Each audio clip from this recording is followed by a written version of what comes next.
जय हिंद दोस्तों। आज इस वीडियो में हम आपको बताएंगे कि आप अगर एनसीएल बनवाते हैं तो ऐसा आपको शपथ पत्र निकलता है और स्वयं शपथ पत्र रहता है जिसको भरना पड़ता है, तो आपको भरने में बहुत ही कठिनाई होता है। तो आज इस शपथ पत्र को भर कर भी पूरी तरह से हम समझाएंगे और आपको बताएंगे भी कहाँ क्या चीज़ लिखना है। अगर नहीं समझ में आता है तो इस वीडियो को देखकर आप एनसीएल जब भी बनवाइएगा तो इस शपथ पत्र को अपने से खुद से आप भर सकते हैं। तो चलिए आपको हम इस वीडियो में बताते हैं कहाँ क्या चीज़ लिखना है। जैसे हम कहते हैं यहाँ लिखा हुआ है फॉर्म 11। फॉर्म कितना है? 11 है। फॉर्म 11 है। यहाँ स्वयं शपथ पत्र क्रीमी लेयर रहित प्रमाण पत्र हेतु बिहार सरकार के परिणार्थ पिछड़ा वर्ग या अत्यंत पिछड़ा वर्ग हेतु है। पिछड़ा वर्ग का जो भी होगा उसके लिए है। जो भी पिछड़ा वर्ग में या अत्यंत पिछड़ा वर्ग में आते होंगे, जो भी कैटेगरी के लोग होंगे उसके लिए ही एनसीएल बनाया जाता है। अगर इससे कोई अदर कैटेगरी के होंगे जैसे एससी हो गया, एसटी हो गया और उसके बाद जनरल हो गया, ईडब्ल्यूएस हो गया, इस सब के लिए एनसीएल नहीं बनाया जाता है। ये बनाया जाता है सिर्फ पिछड़ा वर्ग और अत्यंत पिछड़ा वर्ग के लिए बनाया जाता है, ईबीसी के लिए बनाया जाता है। तो मैं यहाँ मैं कहता है तो मैं में अपना नाम लिखिएगा, पुत्र या पुत्री, उसमें पिताजी का नाम लिख दीजिएगा, गांव शहर जो भी आपका गांव होगा गांव का नाम लिखिएगा, पोस्ट जहां होगा पोस्ट लिख दीजिएगा, या थाना जहां होगा आपका थाना लिख दीजिएगा, प्रखंड जहां होगा वहां लिखिएगा, अनुमंडल जहां होगा लिख दीजिएगा, जिला जहां होगा जिला लिखिएगा, राज्य बिहार है, बिहार राज्य के लिए है ही है, सिर्फ बिहार राज्य के लिए शपथ पत्र होता है तो यहाँ राज्य में बिहार राज्य लिखिएगा। अनेक क्रीमी लेयर रहित प्रमाण पत्र हेतु आवेदन दिया है।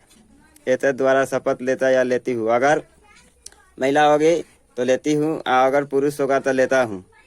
कि मैं यहाँ जाति का नाम लिख दीजिएगा, जो भी जाति तेली आते होइएगा तो तेली लिखिएगा, अगर तेली आपका जाति है तेली लिखिएगा, लोहार है लोहार लिखिएगा, नूनिया है नूनिया, ये सब आता है पिछड़ा और अति पिछड़ा वर्ग में, इतना लिख दीजिएगा। जाति से संबंध रखता या रखती हूँ जो बिहार हेतु अन्य पिछड़ा वर्ग के रूप में अधिसूचित है।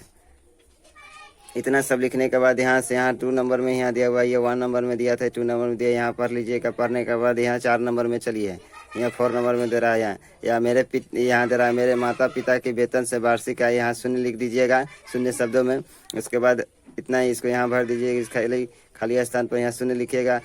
5वां में दिया हुआ है मेरे माता या पिता के शून्य स्रोत से बिजनेस प्रोफेशन सहित कुल वार्षिक आय रुपये यहाँ लिख दीजिएगा कितना। जो भी आप आय प्रमाण पत्र अगर बनवाए होइएगा उसी आय प्रमाण पत्र जितना आय दिया होगा कुल वार्षिक आय वही आय आप इस पर लिखिएगा। अगर अपने से कुल वार्षिक आय लिखते हैं तो गड़बड़ हो जाएगा। अगर आय 90,000 का बनवाए होइएगा, 90,000 का अगर आय प्रमाण पत्र तो 90,000 ही लिखिएगा। अगर 1,10,000 होगा तो 1,10,000 ही लिखिएगा।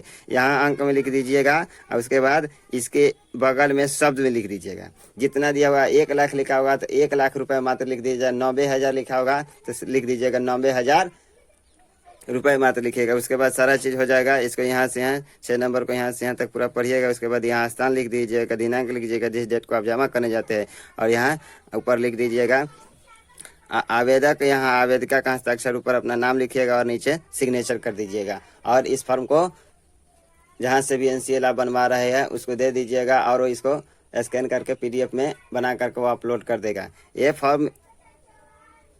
फॉर्म बनाने से पहले आपको अगर एनसीएल अप्लाई करवाते हैं तो सबसे पहले आपको ये फॉर्म भरने से पहले आपको जाति प्रमाण पत्र, आय प्रमाण पत्र और आवासीय प्रमाण पत्र करेंट बनवा लेना पड़ेगा। तब इसके बाद ये शपथ पत्र भर करके तब एनसीएल में अपलोड करना पड़ेगा, तभी ये शपथ पत्र आपको काम आता है। जब एनसीएल बनवाते हैं तब ये शपथ पत्र भरने की जरूरी होता है। थैंक्स मेरे वीडियो को देखने के लिए। अगर मेरा वीडियो अच्छा लग रहा है, आपको अच्छा से हमने समझाया है तो लाइक और शेयर और कमेंट करें, और मेरे चैनल को अगर नए आए हुए हैं, अगर नए देख रहे हैं तो उसको सब्सक्राइब भी कर ले। थैंक्स।